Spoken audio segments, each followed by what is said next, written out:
USS Nimitz is nearing completion of its overhaul, and the crew is preparing to head back to sea. Some are temporarily assigned to other carriers. Others that stay behind are filling new roles. The move to Everett is fast approaching, but first, a major event will unfold.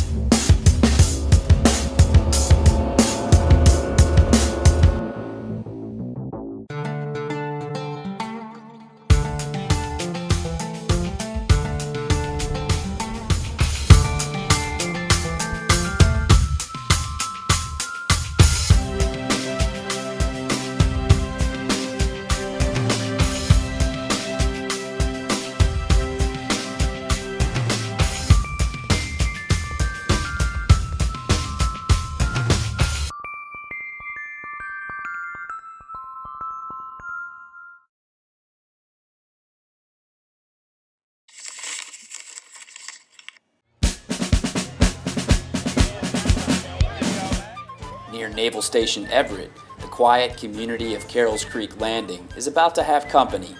Sailors from USS Nimitz have arrived. They're checking out places to live in preparation for the upcoming move from Bremerton. Captain Monger is with them, but he's got his hands full with pirates. Well, it was nice that the Carroll Creek Association invited us to come out and to welcome the captain and sailors of the USS Nimitz in, and we're here to entertain the children and the families alike. Local vendors provide information about the surrounding area, and Ensign Eli is coordinating tours of the homes. I'm here in Marysville, Washington at Carroll's Creek Landing with Miss Elena, who is the community director, and Miss Hermes, who is the housing manager at Naval Station Everett. So the furniture that you see in this unit is actually one of the move-in specials that we have for the Nimitz sailors, and what we'll do is we're going to actually purchase the furniture for them. The voucher that we give them is corporate rental return furniture from one of the places that we work with. This actually came from there, so the sailors can pick out the furniture that they want. We're going to pay for that for them, and it'll furnish a 3-bedroom, and they get to keep that furniture when they leave. Wow. On base, 2 sailors from the ship check out the barracks. I think that these barracks are amazing, and the space that's here, and I mean, look at it. You got furniture that's already here. You have a huge bathroom that's got elbow room.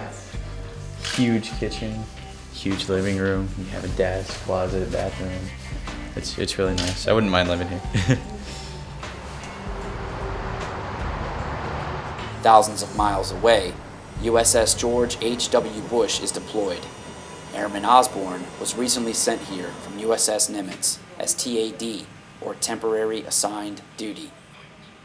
My chain of command on the Nimitz decided that they wanted to send me here to get qualified for my job, which is aviation boatswain's mate handling. So they told me that they were going to send me here, and they shipped us over to Virginia, and then they put us on the ship. There are yellow shirts and blue shirts in the ABH community. And the yellow shirts are like the bosses, so you watch them for hand signals.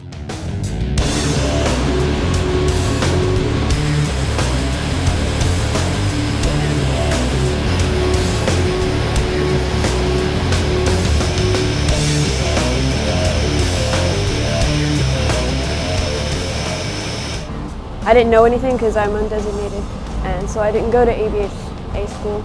So I didn't know how to chain a bird, I didn't know anything about shocks, I didn't know anything. And here are these other people who hadn't done the job either, but they did go to ABH school, and they were showing me up, and I just looked stupid.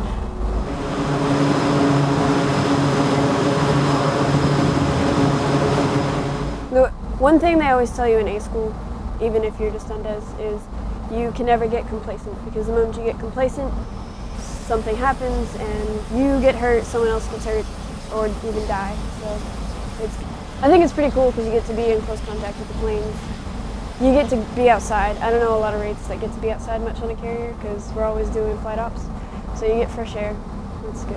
It's all nice and sweaty though.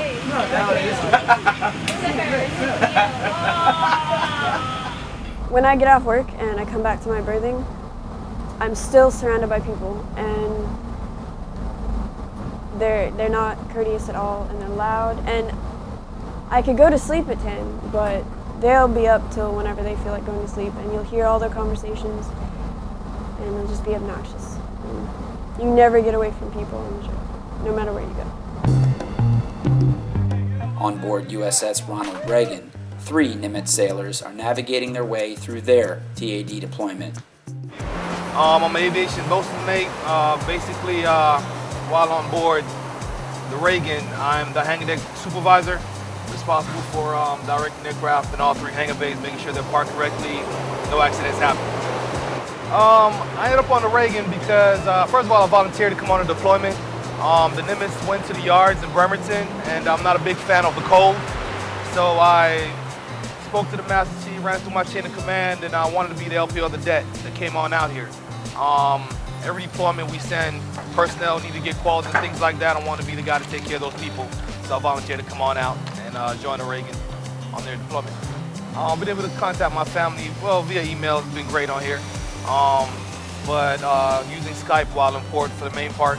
My family, of course, they're all worried about Operation Kamadachi with everything with the radiation was a big scare for everyone. Just being away for a long time, I'm a geo-bachelor, so my family is all the way back in Florida, so it's a little easier for me to deal with, but also a little hard at the time. But we pretty much talked about everything going on. When are we coming back? I don't know. And just what I was doing. Basically, am I keeping safe? My wife is not a big fan of me working on the flight deck, which is what I'm doing now. My family's pretty understanding. They understand that I'm not just doing this for just myself. I'm also doing it for them. But this is a career-changing move here. I volunteered to come on a deployment. Most people try to avoid deployments. It's going to be a big turnover coming out the dry docks, a lot of unqualified personnel, and we're going to be the people that train them to get up to speed to the standard that they need to be to operate safely and effectively.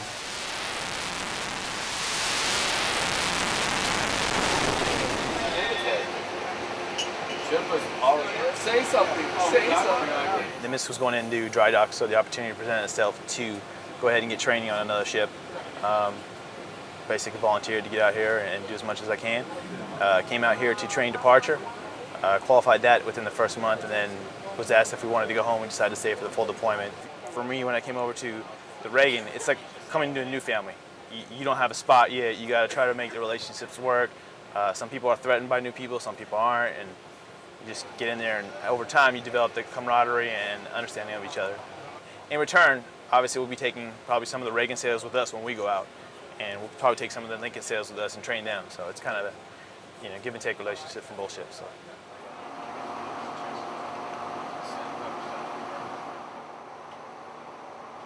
TAD, it's kind of a little tricky subject, I guess, because sometimes I walk around with my Nimitz ball cap on, something like that, and I don't pay attention to it. I'm just walking because sometimes I like wearing my ball cap, and sometimes I might get a couple of looks, but everybody's cool about it mostly. So, I think it's pretty good, but it's nothing like being back home on the USS Nimitz though. So.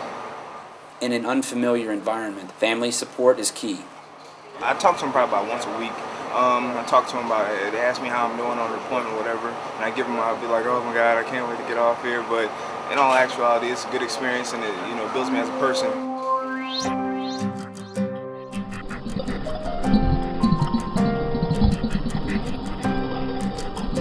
Sailors TAD to Nimitz security must earn the required second-class swim qualification.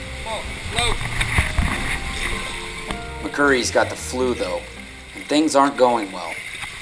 They want us to have the Class 2 swim qual, so when we go out to sea, we're able to patrol in the little boats that are there around the ship to protect.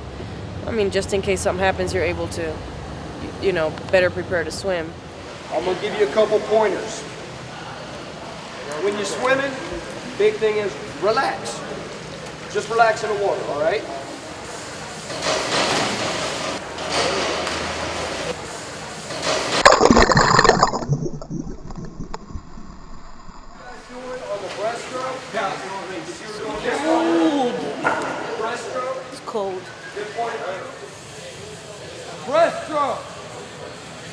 stroke.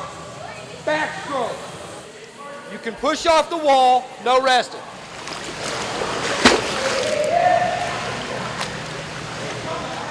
That's not quite a side stroke. There you go, that's a little bit better. I'm just tired. Easiest one of the day. Flap those wings. I know. That's what hurts right now.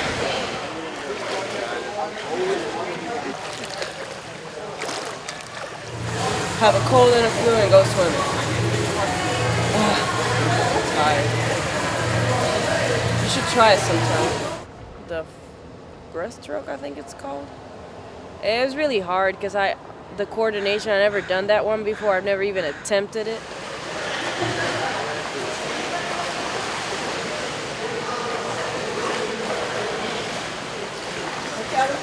We're trying to do 2 strokes face under the water.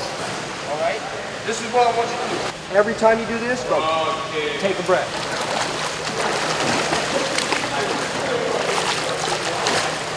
No. The instructor went in there in the pool with us, well, with me, and he physically showed me how to do it. Go ahead and get up on the pool deck and watch what I do.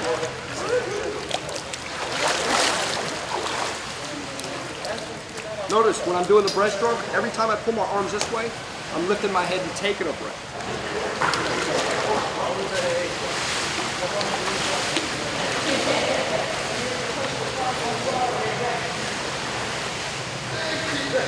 See? This is what you're doing.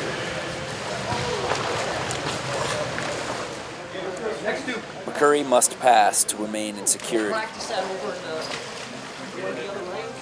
She's got one more chance. There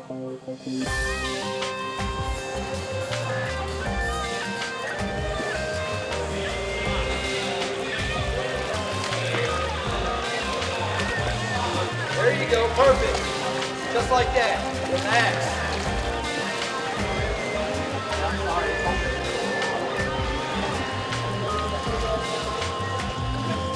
This time, success.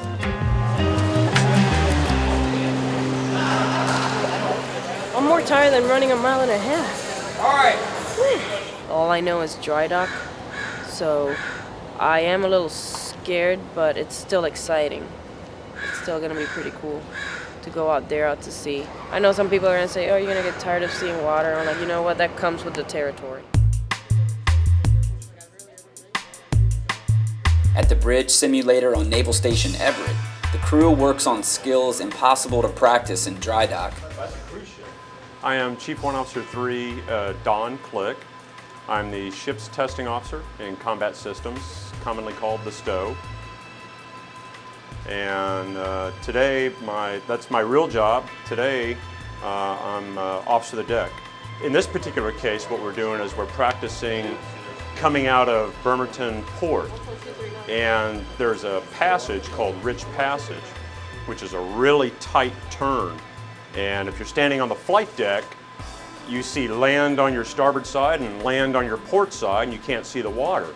So it's really tight. It's a really tight turn that we go through. Conning officer, my rudder is right 25 degrees, come course 271 degrees, sir. Project more. It boils down to team concept, right?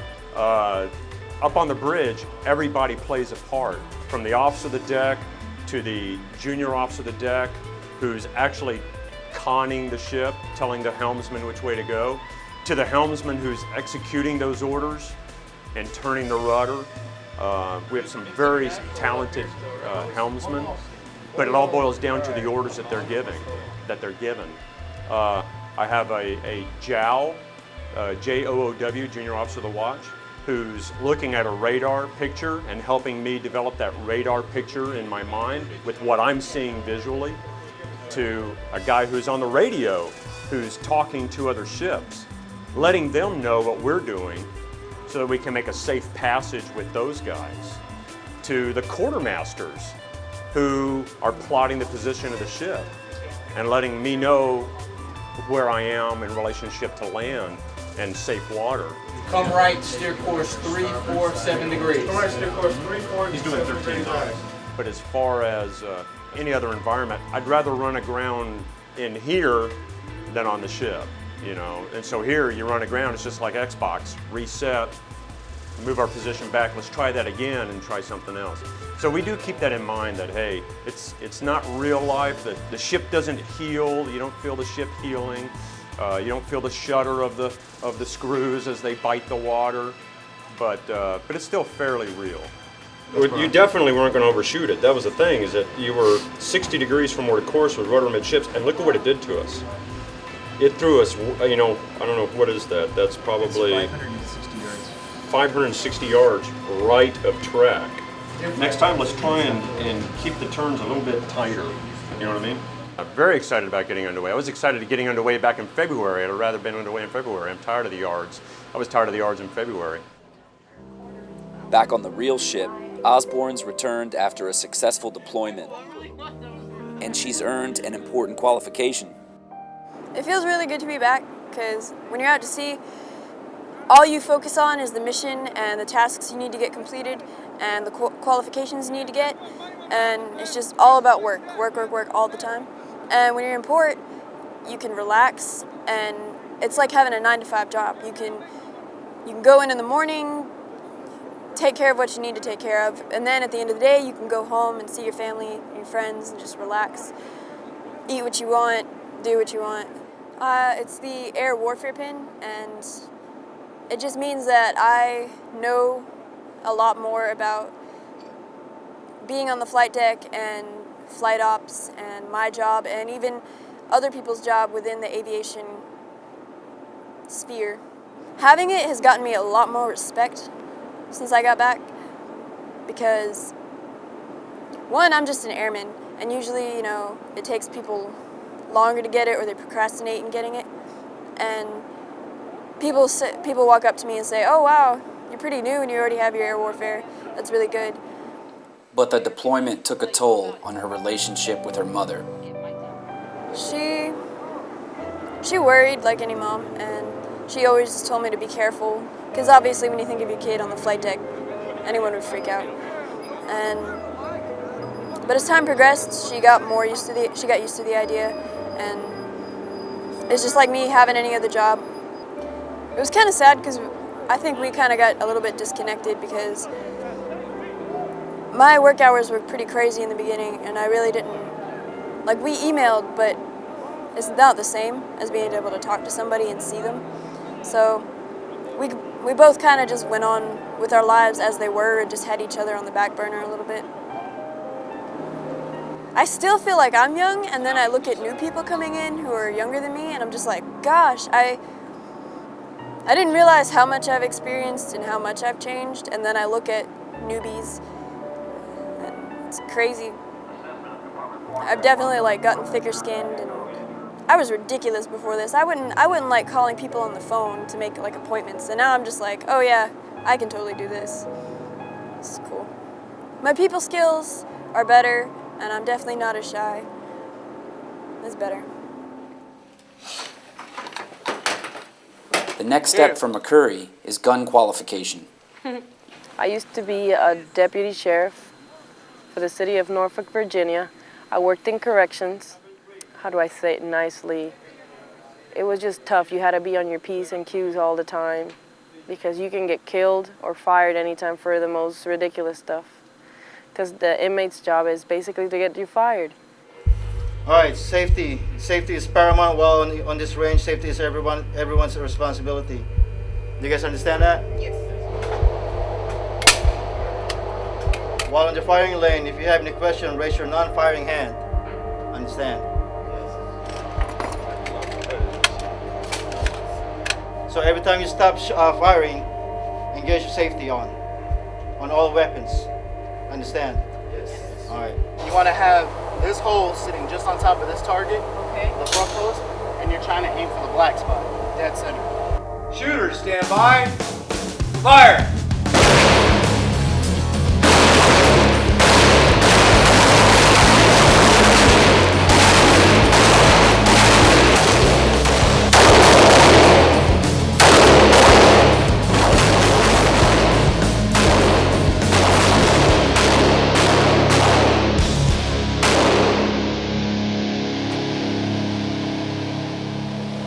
Yeah, 20 rounds on it. Well, 20 rounds it is. 20 rounds. I got a little tiny bit nervous at the beginning, but as soon as I started shooting, I'm like, okay, this is good. This is good. After all, it was fun. I kept myself calm so that I didn't psych myself out like I normally do, which ends up bringing my score down. McCurry's husband has been trying for months to move to Washington. Poor job prospects here have kept him in Florida. I just can't wait for him to get here. Show him some of the places that I've been to. I haven't seen everything. I'm trying to keep myself from doing everything. So when he comes here, I still have things to do without him. I mean, there's still plenty, but some of the main attractions here in Seattle, like the Needle, I still haven't been there because I'm waiting for him to come to Washington so I can go with him. Yes, I was hoping that he would be moving here. At first, we thought it was going to be April. And so I started doing paperwork, and that didn't go through. Then June, but that didn't go through. In July, that didn't go through, and now it's August. So basically after April, it's been a month-to-month waiting. He has applied for jobs. He's just waiting because it's just tougher. The economy definitely has been tougher. Usually before that, he could find a job fast. Now he can't even find. It's just, I mean, there's job, but to get hired, it's been tough. Several months later, he finally makes it to Washington, only to be forced to return after being unable to find solid work.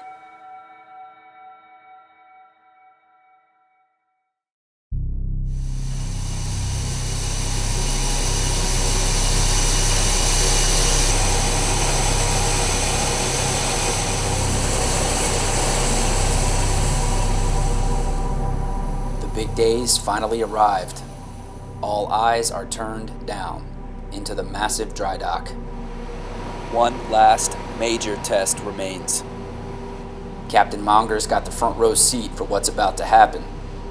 Soon, an unseen gate will open, and the frigid waters of the Puget Sound will begin to rush in, and Nimitz will hopefully float.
Many tests will be run to ensure the carrier is seaworthy.